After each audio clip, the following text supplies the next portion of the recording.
Hello बच्चों, welcome to the YouTube channel Mithila commerce academy. अगर आप भी मिथिला यूनिवर्सिटी से बीकॉम कर रहे हैं और अभी अभी आपका बीकॉम पार्ट 2 का एग्जाम खत्म हुआ है तो ये वीडियो फिर आपके लिए है। और इस वीडियो में मैं आपको ये बताऊंगा कि आप बीकॉम पार्ट 3 की तैयारी कैसे करके शुरू करनी चाहिए, कौन कौन सी किताबें आपको लेना है और कौन कौन से सब्जेक्ट हैं। तो आइए चले जानते हैं इसके बारे में।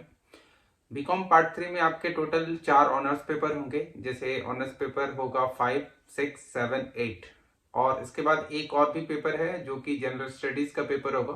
उसमें ऑब्जेक्टिव ही क्वेश्चन आते हैं। तो सबसे पहले पेपर नंबर 5 की बात करते हैं जो कि आपका ऑनर्स पेपर है। इसके बारे में बात करते हैं। इसका नाम है इन्वेस्टमेंट एंड फाइनेंशियल मैनेजमेंट। इसमें जनरली आपको शेयर्स मार्केट के बारे में, स्टॉक एक्सचेंज के बारे में और सेबी के बारे में, उसके बाद कंपनीज कहाँ से पैसा इकट्ठा करती है, उन पैसों को फिर बिजनेस में कैसे करके लगाती है, उससे रिलेटेड क्या डिसीजंस लेती है, इससे रिलेटेड टॉपिक सब इसमें पढ़ना होता है। चूंकि जो टॉपिक है जैसे फाइनेंशियल एंड इन्वेस्टमेंट मैनेजमेंट नाम है इसका, तो ये जो सब्जेक्ट है ये बहुत अच्छा सब्जेक्ट है। अगर आप इसको पढ़ेंगे तो आपको शेयर्स मार्केट के बारे में, स्टॉक एक्सचेंज के बारे में, इन सब के बारे में बहुत अच्छा नॉलेज होगा। लेकिन एग्जाम में इस पे कुछ आज तक उन्होंने कभी भी, मैंने देखा है कि कोई भी टफ सा क्वेश्चन पूछा नहीं है। तो अगर आप कहेंगे कि नॉलेज लेवल के लिए अगर इस टॉपिक को पढ़ना है तो फिर तो आप बुक खरीदिए। लेकिन अगर आपको नॉलेज लेवल के लिए नहीं पढ़ना, केवल एग्जाम पॉइंट ऑफ व्यू से पढ़ना है, तो आप सिंपली बुक ना खरीदे तो ज्यादा अच्छा रहेगा। क्यों मतलब फालतू में इन्वेस्टमेंट करेंगे तो गेस्ट पेपर काफी ज्यादा अच्छा रहेगा। तो इस पे कोई बुक अगर आप ना भी खरीदे, क्योंकि एग्जाम में जो भी क्वेश्चंस आते हैं वो रटे रटाए क्वेश्चंस रहते हैं उनके। मतलब पिछले साल जो पूछा है वो इस साल नहीं पूछेंगे, इस साल जो पूछा वो अगले साल नहीं, उसके बाद अगले साल जाकर वो क्वेश्चन पूछेंगे। तो रिपीटेड क्वेश्चन सब होता है। वैसे ये टॉपिक बहुत अच्छा है, मतलब ये सब्जेक्ट काफी अच्छा है, काफी नॉलेजेबल है। जिसके बाद जो अगला टॉपिक है वो है cost and management accounting. Cost and management accounting ज्यादातर जो है वो प्रैक्टिकल टॉपिक है। मतलब इसमें थ्योरेटिकल क्वेश्चन भी आते हैं लेकिन ये प्रैक्टिकल टॉपिक है। तो अगर आप ऐसा सोच रहे हैं, कोचिंग करने के बारे में सोच रहे हैं बीकॉम पार्ट 3 का, तो आपको कॉस्ट एंड मैनेजमेंट अकाउंटिंग का क्लास जरूर लेना चाहिए। और इसमें आप एग्जाम में भी कोशिश ये करना कि ज्यादातर प्रैक्टिकल क्वेश्चंस ही बनाए, क्योंकि अगर आप इसके थ्योरी क्वेश्चंस करेंगे तो उसमें आपको ज्यादा मार्क्स मिलेगा नहीं। इससे पहले जो पेपर था, पेपर नंबर 5 यानी कि फाइनेंशियल एंड इन्वेस्टमेंट मैनेजमेंट, उसमें प्रैक्टिकल क्वेश्चन पूछता नहीं है। हालांकि उसमें प्रैक्टिकल है बट प्रैक्टिकल क्वेश्चन आज तक पूछा नहीं गया है मिथिला यूनिवर्सिटी में। केवल थ्योरेटिकल ही क्वेश्चन पूछा गया। और ये जो पेपर नंबर 6 बता रहा हूँ इसका नाम है कॉस्ट एंड मैनेजमेंट अकाउंटिंग। इस पे ज्यादातर प्रैक्टिकल ही आएगा। इसमें आपको अच्छे से पढ़ाई करके भी जाना चाहिए। इसके बाद जो पेपर नंबर 7 है वो है इनकम टैक्स का है, यानी कि टैक्सेशन, जिसमें इनकम टैक्स और जीएसटी के बारे में आपसे क्वेश्चन पूछा जाता है। ये काफी अच्छा है और नॉलेज के लिए भी बहुत ज्यादा अच्छा रहेगा, क्योंकि आप कोई भी सेक्टर में काम करें तो इनकम टैक्स से तो आपका पाला पड़ना ही है। तो इसको अगर आप बहुत अच्छे से पढ़ें तो काफी ज्यादा अच्छा है। अगर आप इसके बारे में क्लासेस लेने के बारे में सोच रहे हैं तो आप उस जगह पे क्लास लीजिए जहाँ पे ज्यादातर सीए के बारे में पढ़ाई हो रहा है, या फिर ऐसे टीचर हैं जो अपडेटेड टीचर हैं। अपडेटेड कहने का मतलब यंग से हैं ज्यादा, या टैक्स से रिलेटेड ज्यादा काम करते हैं, उनके पास अगर आप पढ़ेंगे तो आपको ज्यादा नॉलेज होगा। अगर कोई ऐसा टीचर है जो बहुत पुराना है, वो ज्यादा अपडेटेड आपको नहीं मिलेगा। कॉलेजेस में जैसे मान लीजिए सारे सब्जेक्ट पढ़ाते हैं, टैक्स उनका कंसर्न नहीं है, उनसे अगर आप पढ़ते हैं तो वो ज्यादातर आपको नॉलेज नहीं दे पाएंगे। वो क्योंकि टैक्स हमेशा अपडेट होता है, मतलब चेंज होता रहता है, अमेंडमेंट्स होते रहते हैं। तो जो इससे रिलेटेड सेक्टर में काम करते हैं वही आपको इससे रिलेटेड चेंजेस आपको समझा पाएंगे।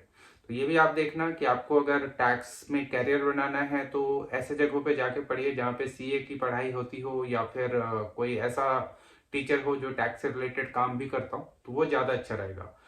और ये पेपर थोड़ा भारी भी होगा एग्जाम में। इसमें आपको 90 प्लस लाने में थोड़ा सा मतलब मेहनत करना होगा, ऐसे नहीं आएगा आपका। इसमें थ्योरी भी आता है और प्रैक्टिकल भी आता है, लेकिन प्रैक्टिकल क्वेश्चंस हमेशा कुछ ना कुछ घुमाकर पूछते हैं।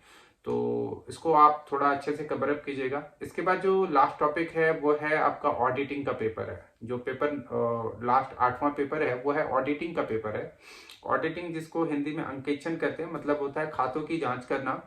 ये पूरा का पूरा थ्योरी पेपर है और इसके भी आप गेस्ट पेपर ले सकते हैं। इसमें भी रटे रटाए ही क्वेश्चन आते हैं, कभी भी कुछ नया टाइप का क्वेश्चन नहीं आता है। मतलब अगर आप LNM से पढ़ाई कर रहे हैं तो जो भी थ्योरेटिकल पेपर है उसके लिए आप गेस्ट पेपर ही लीजिए, क्योंकि कभी भी उन्होंने क्या किया है, कुछ ऐसा क्वेश्चंस या स्किल बेस्ड क्वेश्चन होता है ना, कि डिसीजन बेस्ड क्वेश्चन, कि आपका क्या डिसीजन है, आपका क्या राय है इस क्वेश्चन पे, ऐसा टाइप का क्वेश्चन नहीं पूछा उन्होंने आपको जो पिछले 1 साल 2 साल पहले जो क्वेश्चन आया था उसी को बार बार रिपीट करते हैं। तो कुल मिलाकर अगर आप बीकॉम पार्ट 3 में देखें तो जो 4 ऑनर्स पेपर है उसमें जो 5वां ऑनर्स पेपर है और जो 8वां ऑनर्स पेपर है, 5वां मतलब पहला जो ऑनर्स पेपर आपका इसमें होगा वो फाइनेंशियल एंड इन्वेस्टमेंट मैनेजमेंट, और जो आखिरी है ऑडिटिंग, इसकी आप क्लास चाहें तो नाले से मतलब ना भी ले तो कोई दिक्कत नहीं है। पूरा का पूरा इसमें थ्योरी क्वेश्चन आएगा।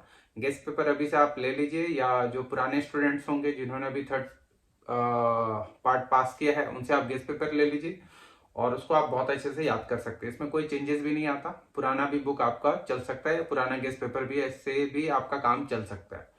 लेकिन टैक्सेशन के बारे में बात करें, अगर टैक्स की किताब की बात करें तो पुराना किताब आप ना लें। हमेशा टैक्स का अगर आपको पढ़ाई करना है अच्छे से तो किताब हमेशा नया खरीदे। आपका जो असेसमेंट ईयर बुक होगा वो 2022-23 का है, और इससे रिलेटेड जो भी बुक अभी मार्केट में होगी वही आप खरीदिएगा, पुराना नहीं खरीदिएगा। कॉस्ट की किताब जहां तक बात है तो वो आप पुराना भी खरीद सकते हैं, क्योंकि क्वेश्चंस लगभग सेम ही है। टैक्स की किताब आप SC मेहरोत्रा, अगर LNMU से है तो SC मेहरोत्रा की किताब ठीक है, to the according to your syllabus है। और उसके बाद कॉस्टिंग की अगर बात करें तो सभी किताबें लगभग बराबर है। गुप्ता एंड गोयल जी की भी किताब आप ले सकते हैं। अगर ऑडिटिंग की किताब आपको चाहिए, मतलब ऑडिटिंग आप सोचते हैं कि नहीं हम मतलब किताब से पढ़ाई करेंगे, या फिर आगे आपका CA करने का मतलब है कि नहीं मैं बीकॉम करने के बाद CA करूंगा, तो आप TR जैन की बुक ले सकते हैं, या फिर डायरेक्टली जो CA इंटर की किताबें हैं उनको भी आप पढ़ सकते हैं। मतलब आप ICAI.org वेबसाइट है, जो CA की वेबसाइट है, उस पर आप जा सकते हैं, वहां से CA इंटर की किताबें डायरेक्टली डाउनलोड करके भी पढ़ाई कर सकते हैं। वैसे TR जैन अगर आपका हिंदी मीडियम है तो TR जैन की किताब बढ़िया रहेगी आपके लिए। फाइनेंशियल एंड इन्वेस्टमेंट मैनेजमेंट के ऊपर सारी किताबें एक जैसी है, सभी में एक जैसी थ्योरी लिखी है, तो आप इसके ऊपर कोई राइटर मैं सजेस्ट नहीं करूंगा। आप बुक शॉप पे जाइए, उनको कहिए बीकॉम पार्ट 3 के लिए मुझे फाइनेंशियल एंड इन्वेस्टमेंट मैनेजमेंट की किताब चाहिए LNM यूनिवर्सिटी से रिलेटेड, तो आपको जो भी किताब निकाल के देंगे उसमें जो सस्ता लगेगा वो आप ले सकते हैं, क्योंकि सब में लगभग एक ही जैसा बात लिखा रहता है। तो ये कुछ था इम्पोर्टेंट। और मैं फिर से रिपीट कर दूं कि अगर आपको क्लासेस लेना है, मतलब आप सोच रहे हैं बीकॉम पार्ट 3 के लिए क्लासेस लेना, तो आप जल्दी से टैक्स का क्लास और कॉस्ट का क्लास शुरू कीजिए। बाद बाकी जो टॉपिक है उनके बारे में मैंने बता दिया। तो आई होप इस वीडियो से आपको कुछ ना कुछ तो जानकारी मिली ही होगी। और अगर आपको और भी ज़्यादा जानकारी चाहिए तो आप टेलीग्राम चैनल पर जुड़ सकते हैं, वहाँ पे आप क्वेश्चन मुझसे पूछ लीजिए कि कौन सा बुक लेना है, क्या करना है, नहीं करना है। तो ये सब कुछ भी डाउट आता है तो आप वहाँ पे मुझसे पूछ सकते हैं। तो आज की इस वीडियो में हम लोग इतनी बातें करते हैं, फिर नेक्स्ट वीडियो में कुछ और बातें करेंगे। तो आज के लिए इतने, thanks for watching the video. और अगर आपको वीडियो अच्छा लगा हो तो please like the video and share it with your friend, so that कि उनको भी पता चल सके कैसे तैयारी करना है। तो आज के लिए इतने, गुड बाय।